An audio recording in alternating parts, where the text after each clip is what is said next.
ಎಲ್ಲರಿಗೂ ನಮಸ್ಕಾರ. ನನ್ನ ಈ ಚಾನೆಲ್ ಲಂಬಾಣಿ ವರ್ಲ್ಡ್ಗೆ ಸುಸ್ವಾಗತ. ಈ ಚಾನೆಲ್ಗೆ ಹೊಸಬರಾಗಿದ್ದರೆ ಸಬ್ಸ್ಕ್ರೈಬ್ ಮಾಡಿ ಮತ್ತು ಬೆಲ್ ಐಕನ್ ಅನ್ನು ಪ್ರೆಸ್ ಮಾಡಿ ಹೊಸ ಅಪ್ಡೇಟ್ಸ್ಗಾಗಿ.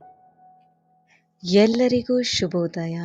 ಇಂದು ನಾನು ನನ್ನನ್ನು ಪರಿಚಯಿಸಿಕೊಳ್ಳುತ್ತೇನೆ. ಶುಭೋದಯ ಸೆಜ್ಜಿನಿ. ಆಜ್ ಮಮ್ಮಾರ ಬಗ್ಗೆ ಪರಿಚಯ ದೇನ್ ಜಾರಿಚು. ಸೆಜ್ಜಿನಿ ಅಂದರೆ ಎಲ್ಲರಿಗೂ. ನನ್ನ ಹೆಸರು Sanjana V. Mar NAM Sanjana we have. ನನಗೆ 22 ವರ್ಷ ಮತ್ತು ನಾನು ಚೆನ್ನೈನಲ್ಲಿ ವಾಸಿಸುತ್ತಿದ್ದೇನೆ. ಮನ್ ವಿಸಂದೀವರ್ಸ್ ಹಾವ್ ಅನ್ಮ ಚೆನ್ನೈ ಎಮ್ಮ ರೇರಿಚು. ವಿಸಂದೀವರಸ್ ಎಂದರೆ 22 ವರ್ಷ. ನನಗೆ ಒಬ್ಬ ಸಹೋದರನಿದ್ದಾನೆ. ಅವನ ಹೆಸರು ವಿಶಾಲ್ ಮತ್ತು ಅವನಿಗೆ 15 ವರ್ಷ.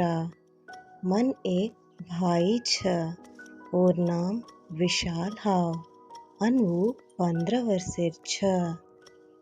15 ವರ್ಷ ಅಂದರೆ 15 ವರ್ಷ.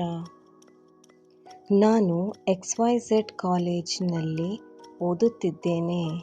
ಮ XYZ ಕಾಲೇಜು ಏಮ ಓದ್ರೀಚು. ಓದ್ರೀಚು ಎಂದರೆ ಓದುತ್ತಿದ್ದೇನೆ. ನನಗೆ ಹಾಡುವುದು ಇಷ್ಟ. ನಾನು ಚಿತ್ರ ಬಿಡಿಸುವಲ್ಲೂ ನಿಪುಣಿ. ಮನ್ ಗೀತ್ ಗಾಯರೋ ಇಷ್ಟ. ಮ ಡ್ರಾಯಿಂಗ್ ಏಮ ಬಿ ಆಚ್ಚು. ಧನ್ಯವಾದಗಳು. ಧನ್ಯವಾದ. ನನ್ನ ಈ ವಿಡಿಯೋ ಇಷ್ಟ ಆದಲ್ಲಿ ಲೈಕ್, ಶೇರ್ ಮತ್ತು ಸಬ್ಸ್ಕ್ರೈಬ್ ಮಾಡಿ. ಧನ್ಯವಾದ.